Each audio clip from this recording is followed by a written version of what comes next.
Friends, स्वागत है आपके अपने इस यूट्यूब चैनल स्पेशल स्टडी 37 में। तो फ्रेंड्स, इस क्लास का ये सेकंड पार्ट है। पार्ट 1 का लिंक मैं डिस्क्रिप्शन में दे दूंगा, उसको भी ज़रूर देख लीजिएगा। और यही सब प्रश्न आपकी बार 10th में आने वाला है। और ये सब यहाँ से आपका VBI एकदम क्वेश्चन स्टार्ट होने जा रहा है, इसको ज़रूर ध्यान से समझिएगा। तो चलिए देखते हैं क्वेश्चन क्या बोल रहा है। तो देखिए, हम लोग का फर्स्ट क्वेश्चन है, सभी पूर्ण संख्या प्राकृत संख्या होती है। यानी कि जितना भी पूर्ण संख्या है प्राकृत संख्या होती है। देखिए, हम पूर्ण संख्या बताते हैं, पूर्ण संख्या कौन कौन है।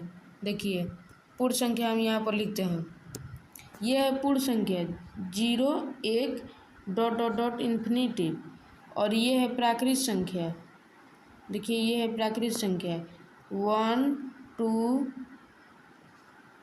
3 डॉट डॉट डॉट इन्फिनिटी। तो यहाँ पर 0 से लेकर जितना भी गिनते चले जाइएगा अनंत तक, वो सब पूर्ण संख्या। और यहाँ पर 1 से लेकर जितना भी गिनते चले जाइएगा वो सब होता है प्राकृत संख्या। तो फ्रेंड्स, यहाँ पर समझने वाली बात यह है कि ये देखिए, पूर्ण संख्या में 0 भी आता है लेकिन प्राकृत संख्या में 0 नहीं आता है।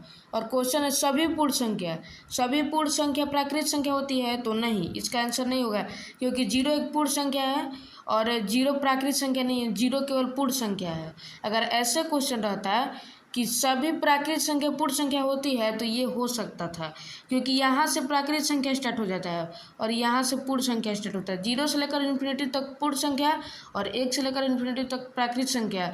तो 0 तो पूर्ण संख्या हो गया ना, इसीलिए पूर्ण संख्या 0 है, प्राकृत संख्या 0 नहीं है, इसलिए इसका आंसर हो जाएगा नहीं, क्योंकि ये सभी का बात कर रहा है। तो इसका आंसर हम लोग देख लेते हैं, यहाँ पर ऑप्शन में है तो इसको टिक कर दीजिएगा, ये आपका सही हो जाएगा, ये वाला इसका आंसर हो जाएगा। चलिए देखते हैं नेक्स्ट क्वेश्चन।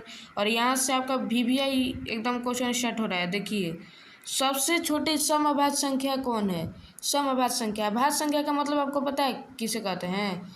वैसी संख्या जो एक और स्वयं के अलावा किसी दूसरे से ना कटे।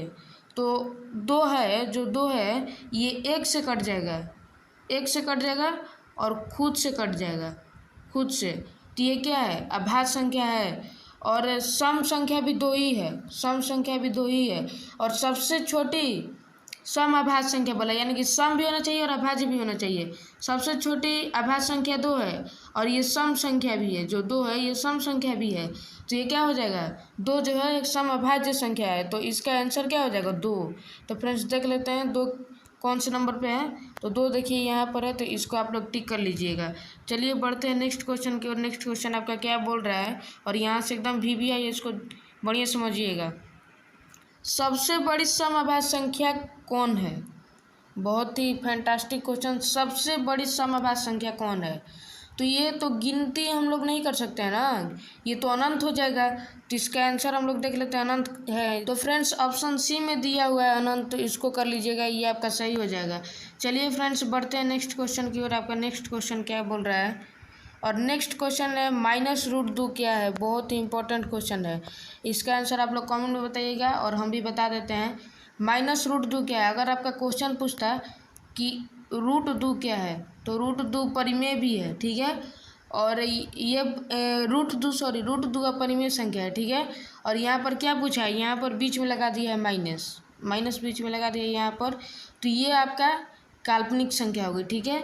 तो देख लेते हैं काल्पनिक संख्या दिया हुआ है, तो हाँ यहाँ पर दिया हुआ है, तो यहाँ पर हम लोग काल्पनिक संख्या पर टिक कर लेंगे, ठीक है फ्रेंड्स। आज का क्लास ज़्यादा लंबा नहीं होगा, यहाँ पर काल्पनिक संख्या हो जाएगा। और चलते हैं और देख लेते हैं नेक्स्ट क्वेश्चन। अब नहीं ये क्वेश्चन फ्रेंड्स, तो चलिए मिलते हैं अगले क्लास में। और चैनल पर नए हो तो सब्सक्राइब कर लीजिएगा, और पार्ट 1 का लिंक मैंने डिस्क्रिप्शन में दे दिया है, उसको भी देख लीजिएगा।